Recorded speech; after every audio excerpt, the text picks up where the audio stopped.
نحمده ونستعينه ونستغفره ونؤمن به ونتوكل عليه ونعوذ بالله من شرور أنفسنا ومن سيئات أعمالنا من يهده الله فلا مضل له ومن يضلله فلا هادي له ونشهد أن لا إله إلا الله وحده لا شريك له ونشهد أن سيدنا ونبينا ومولانا محمدا عبده ورسوله أرسله بالحق بشيرا ونذيرا وداعيا إلى الله بإذنه وسراجا منيرا صلى الله تعالى عليه وعلى آله وأصحابه وسلم تسليما كثيرا كثيرا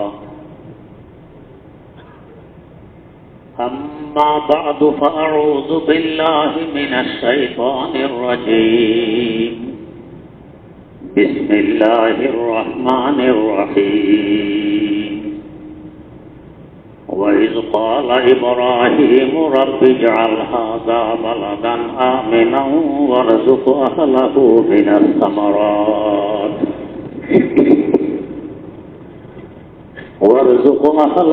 من الثمرات من آمن منهم بالله واليوم الآخر قال ومن كفر فأمتعه قليلا ثم أضطره إلى عذاب النار وبئس المصير صدق الله مولانا العظيم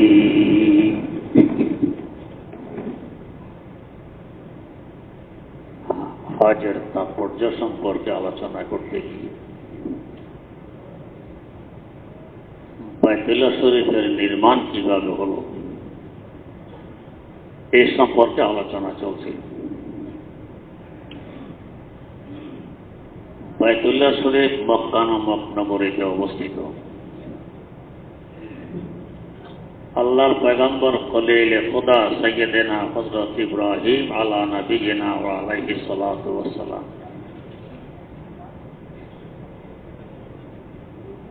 বাইতুল্লাহ নির্মাণ তো করলেন এমন এক জায়গায় যেখানে কোনো শহর নেই, জনবসতি নেই,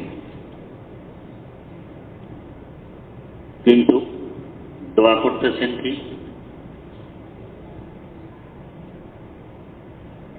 وَإِذْ قَالَ إِبْرَاهِيمُ رَبِّ اجْعَلْ هَذَا بَلَدًا آمِنًا আল্লাহ এই শহরকে নিরাপত্তার শহর হিসাবে আপনি কবুল করে নেন। এখান থেকে বোঝা গেছে এক সময় একটি শহরে পরিণত হবে। যেমন মেরাজের ঘটনা বর্ণনা করতে গিয়ে আল্লাহ পাক বলেছেন সুবহানাল্লাযী আসরা বিআবদিহি লাইলাম মিনাল মাসজিদিল হারাম ইলাল মাসজিদিল আকসা। পবিত্রতা ওই সত্তা যিনি সফর করাইয়েছেন তার একজন বান্দাকে মসজিদে হারাম থেকে বাইতুল মুকাদ্দাস পর্যন্ত। অথচ তিনি সফর করেছেন হযরত উম্মে হানি রাদিয়াল্লাহু আনহার ঘর থেকে। এটা মসজিদ ছিল না, কিন্তু এক সময় তো মসজিদে পরিণত হবে। আল্লাহ পাক প্রথমে বলে দিয়েছেন এটা মসজিদে হারাম। এখন তো ওই জায়গা মাতাফের ভিতরেই পড়ে গেছে, যেখানে তওয়াফ করে সেখানে। এক সময় ছিল বাইরে উম্মে হানির ঘর। যেহেতু অদূর ভবিষ্যতে মসজিদে পরিণত হবে, আল্লাহ পাক আগে বলে দিয়েছেন মসজিদে হারাম থেকে সফর করানো হয়েছে। মক্কায় মুকাররমা এক সময় প্রসিদ্ধতম একটি শহরে পরিণত হবে, আগে আল্লাহর পয়গম্বর বলে দিয়েছেন হাযা বালাদান আমিনা, নিরাপত্তার শহর। শুধু নিরাপত্তা আছে, থাকা খাওয়ার ভালো ব্যবস্থা নেই। এই শহরে মানুষ কিভাবে থাকবে? থাকবে না, শহর বিরান হবে। আল্লাহর পয়গম্বর হযরত ইব্রাহিম আলাইহিস সালামের বিচক্ষণতা, দোয়া আরেকটু বাড়ায় দিলেন, ওয়ারযুক আহলাহু মিনাস সামারাত। যারা এই শান্তির শহরে বসবাস করবে, নিরাপদে বসবাস করবে, আল্লাহ এদের রিজিকেরও ব্যবস্থা করে দেন। কিন্তু পুরো এলাকা হলো পাথর আর পাথর, পাহাড় আর পাহাড়, ক্ষেত খামার করার মতো উপযোগী এই জমি নয়। তাই আগে বলেছি মিনাস সামারাত, রিজিকের ব্যবস্থা করবেন ফল ফ্রুট থেকে। ওদের প্রধান খাদ্য খেজুর এবং রুটি। রুটিও গম গাছের, জব গাছের একটা ফল। তখন থেকে নিয়ে আজ পর্যন্ত এই শহরে কখনো ফল ফ্রুটের খাদ্যের অভাব অনটন দেখা দেয়নি। 4000 বছর আগের এই দোয়া আল্লাহ পাক কিভাবে কবুল করে নিয়েছেন। হজ ছাড়াও এই শহরের বাসিন্দা ব্যতীত লক্ষ লক্ষ সারা দেশের মানুষ এখানে সবসময় থাকে, উমরা করতে আসে যায়। হজের সময় তো কথাই নেই, 50, 60, 70, 80 লক্ষ পর্যন্ত মানুষ অতিরিক্তভাবে এখানে আসে। আমাদের টঙ্গীর ইজতেমা মাত্র 3 দিনের, এরপরও আশেপাশে কি অবস্থা হয় এই 3 দিনে? ব্যাগ, কাদা, ময়লা, আবর্জনা কত কিছু জমে যায়। আর সেখানে সারা জীবন অতিরিক্ত লক্ষ লক্ষ মানুষের আনাগোনা, কোথাও ময়লা নেই, আবর্জনা নেই, পরিষ্কার পরিচ্ছন্ন, খাবারের কোনো অভাব নেই, ফল ফ্রুটে ভরা পুরা শহর। পয়গম্বরের দোয়ার ফল, ওয়ারযুক আহলাহু মিনাস সামারাত। তবে পয়গম্বর কথা বোঝেন, এই ঘরের দিকে ফিরে যারা ইবাদত করবে, ঘরে যারা ইবাদত করবে, এরা তো হবে মুমিন, মুসলমান। অতএব বলে দিলেন মান আমানা বিল্লাহি ওয়াল ইয়াউমিল আখির, আল্লাহ যারা আল্লাহর উপর বিশ্বাস স্থাপন করে এবং কিয়ামতকে বিশ্বাস করে, এক কথায় মুমিন। এই মুমিনদেরকে রিজিকের ব্যবস্থা করুন, নিরাপদের ব্যবস্থা ও রিজিকের ব্যবস্থা, এটা মুমিনদের জন্য।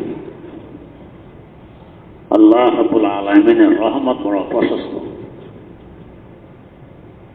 আল্লাহ বলেন, খলিল দোয়া তো কবুল হয়ে গেছে ঠিক, তবে একটু বেশি কবুল হয়ে গেছে। সেটা কি? قال فأمطره قليلا وارزق أهله من الثمرات من آمن منهم بالله واليوم الآخر قال ومن كفر فأمطره قليلا। আল্লাহ পাক বলেন যে আমি আল্লাহ রহমত অনেক প্রশস্ত। এই রিজিক শুধু মুমিনের জন্য হবে না, কাফের মুশরিকরাও পাবে। এদের পাওয়ার এক কারণ তো হইল এরাও আমার বান্দা, যদিও আমাকে মানে না। অনেক সময় দেখবেন ছেলে আব্বাকে মানে না, বেয়াদবি করে, উল্টা পাল্টা করলে আব্বা ধমক দিয়ে ছেলেকে ঘর থেকে বের করে দেয়, তোর এ ঘরে জায়গা নেই, খাওয়া দাওয়া বন্ধ। কই থাকবি, কি খাবি তুই জানিস। বাপ হিসাবে ছেলের আদব তরবিয়তের লক্ষ্যে যে গোসাতা করে ছেলেকে বের করে দেয়, কিন্তু এদিকে ছেলের জন্য মায়া মহব্বত স্নেহ ভালোবাসা কি পরিমাণ থাকে বাপে বোঝে, মায়ে বোঝে। ছেলের মাকে আবার দেখে চুপে চাপে বলে দেয়, আরে না খাইয়ে তো মরবে, পিছন দিয়ে ডেকে একটা খাওয়াই দাও। আদব তরবিয়তের জন্য, শিক্ষার জন্য বাপের দায়িত্ব পালনার্থে তো বাপ গোসা করলেন, কিন্তু বাপের মহব্বতের বহিঃপ্রকাশ ছেলের মাকে ডেকে আবার বলে একটা খাওয়াই দাও। তো আল্লাহ রাব্বুল আলামিনের কিছু বান্দা আছে নাফরমান, কাফের, মুশরিক, নাস্তিক, মুরতাদ, আল্লাহকে মানে না, কিন্তু সৃষ্টি তো আল্লাহর।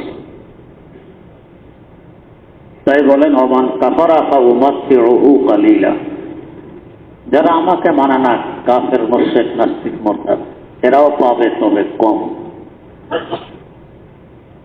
মুমিনের তুলনায় কম। আমরা দেখি আরো বেশি কাফের মুশরিকদের কাছে সয় সম্পদ অনেক ক্ষেত্রে বেশি, আল্লাহ পাক বলেন কম। তো এর কারণ হলো ইন্নামাদ দুনিয়া ওয়া মা ফিহা কালিল, গোটা দুনিয়া এবং দুনিয়াতে যা কিছু আছে সব কিছু বাস্তবে কম। হাদিস শরীফে আছে লাউ কানাতিদ দুনিয়া ইনদাল্লাহি জানাহা মাউদাতিন মা সাকা কাফিরাম মিনহা শারবাতা মা। গোটা দুনিয়া যদি আমার আল্লাহর দৃষ্টিতে একটা মশার পাকা পরিমাণ মূল্য রাখতো, মশার পাকা, আমরা খালি চোখে মশার পাকা দেখতেও পাই না, এত বারিক, এত পাতলা, এত ছোট্ট। পুরো দুনিয়া যদি এতটুকু মূল্য রাখতো, কোন নাফরমান, কাফের, মুশরিক, নাস্তিক, মুরতাদকে এক ফোঁটা পানীয় পান করার অধিকার দিতেন না। এটা ইচ্ছা তো তুচ্ছ, এখান থেকে খেলো কি না খেলো কি। আদিমে জমি সফরায়ে আমে উস্ত, আদিমে জমি সফরায়ে আমে উস্ত, চে দুশ্মন বরে খানায় মাছে দোস্ত। দস্তরখান বিছিয়ে রেখেছেন, দোস্ত আসলেও খেতে পাবে, দুশ্মন আসলেও খেতে পারবে, তারও বাধা নিষেধ নেই। তো যেহেতু দুনিয়া এবং দুনিয়াতে যা কিছু আছে এটা শুধু কম, অতি কম, স্বল্প, এই হিসাবে এরাও খেয়ে যাবে, অল্প খেলে কিছু আসে যায় না। আপনার বাড়িতে বিশাল বড়ই গাছ, আম গাছ, পশু পাখি, বাদুর, এরা কিছু বড়ই রাখলে কিছু অংশ খায়, কিছু অংশ নিচে পড়ে যায়। গ্রামের ছেলেরা এসেগুলো কুড়িয়ে নিয়ে যায়, আপনি বাধা দেন না কেন? এগুলো আপনার দৃষ্টিতে তুচ্ছ, গাউয়া, পশু পাখি কিছু খেয়ে ফেলেছে, এগুলো আমার বাচ্চারা খাবে না, ওরা তো সলিড খাবে। বাধা দেন না কেন? আপনার কাছে এগুলোর মূল্য নেই। আমার আল্লাহর কাছে দুনিয়ার মূল্য মশার পাখা থেকে আরো কম, এই জন্য বাধা নিষেধ নেই, তো খাও, এটা কম।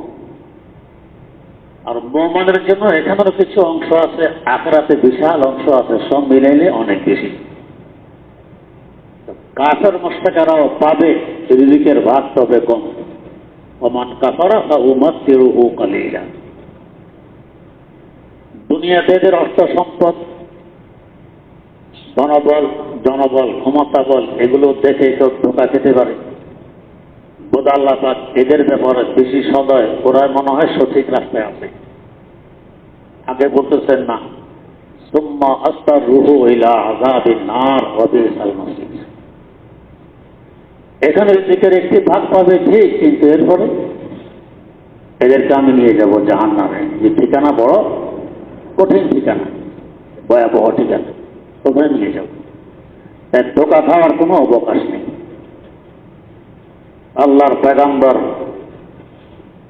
রহমত, বরকত, হেদায়েতের কেন্দ্র নির্মাণ করার পর একটা দোয়া করুন, আল্লাহ আমাদের এই কাজটাকে কবুল করে নেন। 2 নম্বর দোয়া, এই শহরকে আপনি নিরাপত্তার শহর হিসাবে কবুল করে নেন। এবং শহরের বাসিন্দাদেরকে, সেই স্থায়ী বাসিন্দা হোক অস্থায়ী বাসিন্দা হোক, সবাইকে ফল ফ্রুটের মাধ্যমে আপনি রিজিকের ব্যবস্থা করে দেন, যাতে রিজিকের কোনো অনটন এখানে না হয়। আজ পর্যন্ত চলতেছে। এখান থেকে বোঝা যায় যেখানে আল্লাহর ঘর নির্মাণ হয়, প্রথম তো দোয়া করা চাই, আল্লাহ যাদের মাধ্যমে নির্মাণ হয়েছে, আল্লাহ মেহেরবানি করে আপনি এটাকে কবুল করে নেন, দোয়া করতে হবে। আমার কৃতিত্ব আমি করেছি এটা প্রকাশ করলে এই সব জ্বলে গেল, আমার মেহনত করেছেন আল্লাহ। এখান থেকে আরেকটা কথা বোঝা যায়, এই আল্লাহর ঘরের আশেপাশে যারা বসবাস করে রহমতের বড় ভাগ তারা পায়। এদের সাধারণত রিজিকের অনটন হয় না যদি ঘরের সাথে সম্পর্ক রাখে, যেহেতু রহমতের কেন্দ্র আল্লাহর ঘর। এটার সাথে যাদের সম্পর্ক আছে ইখলাসের সাথে, এদের রিজিকের সমস্যা হবে না, নিরাপত্তারও সমস্যা হবে না। মসজিদ একটি মাহফুজ নিরাপদ জায়গা। যখন কোনো মুসিবত, আন্ধি, তুফান ইত্যাদি দেখা দিত, রাসূলুল্লাহ সাল্লাল্লাহু আলাইহি ওয়াসাল্লাম দৌড়িয়ে মসজিদে চলে আসতেন। নিরাপদ স্থানের রহমতের জায়গা। এখানে আল্লাহ পাকের গজব আসবে না, আসবে শুধু রহমত। তো বাইতুল্লাহ শরীফ এবং বাইতুল্লাহ শাখা সারা দুনিয়ার যত মসজিদগুলো আছে সব তো বাইতুল্লাহ দিকে ফিরিয়ে আছে। এগুলো হল ব্রাঞ্চ অফিস। বড় আকারে রহমত অবতীর্ণ হয় বাইতুল্লাহ, রহমত অবতীর্ণ হয় বাইতুল্লাহ, হেদায়েতের আসল কেন্দ্র হেডকোয়ার্টার বাইতুল্লাহ। সেখান থেকে বন্টন হয়ে সারা দুনিয়ায় ছড়িয়ে পড়ে মসজিদগুলোকে কেন্দ্র করে। যেখানে দিন আছে, দিনের কেন্দ্র আছে, দিনের তালিম আছে, দিনের শিক্ষা আছে, সেখানে রহমতগুলো বন্টন করে আসে। এখান থেকে ছড়িয়ে পড়ে চতুর্দিকে যারা যে পরিমাণ ওই কেন্দ্রের সাথে সম্পর্ক রাখে ওই পরিমাণ। যারা সম্পর্ক রাখে না, ও মান কাফারা, বিদ্বেষ পোষণ করে আল্লাহ পাগল, এদেরকেও দেয় তবে কম, এদেরকেও দেয় তবে কম। শেষ পরিণতি কি? সুম্মা আখতারুহু ইলা আযাবিন নার ওয়া বিসাল মাসীর। নিয়ে যাব জাহান্নামে, এটা বড় খারাপ ঠিকানা। আলহামদুলিল্লাহ, আল্লাহ রাব্বুল আলামিনের অশেষ মেহেরবানি। বহুদিনের প্রতীক্ষা, বহুদিনের দোয়া, বহু চেষ্টা প্রচেষ্টার পর এখানে একটি রহমতের কেন্দ্র, মসজিদ নির্মাণ কাজ চলছে। আমাদের কল্পনারও বাইরে আল্লাহ পাক বিশাল আকারে একটি মসজিদ শুরু করাই দিয়েছেন। যখন শুরু হয় মসজিদের ফান্ড, যাদের মাধ্যমে আল্লাহ পাক শুরু করেছেন তাদের কাছে ছিল না। একমাত্র আল্লাহ রাব্বুল আলামিনের উপর ভরসা করেই কাজটা শুরু করা হয়েছে। বিদেশে কোনো সংস্থা বা দেশে কোনো সংস্থা কারো অবদান নেই। আপনাদের মতো ভালো মানুষদের এই অবদানে এ পর্যন্ত কাজ বেড়েছে। এখন আপনারা দেখতেছেন মসজিদের ছাদের কাজ চলমান, আলহামদুলিল্লাহ দ্রুত গতিতে চলছে। প্রায় উপরের তলার 55% ছাদ হয়ে গেছে, আর 45% ছাদ আশা করি আগামী 13 তারিখ ওরা ডেট দিয়েছে ঢালাই হবে। একটু জানা দরকার এ পর্যন্ত কি কাজ হয়েছে না হয়েছে। মসজিদের আয় এ পর্যন্ত রশিদ বই হতে প্রাপ্ত 4,96,00,000 টাকা।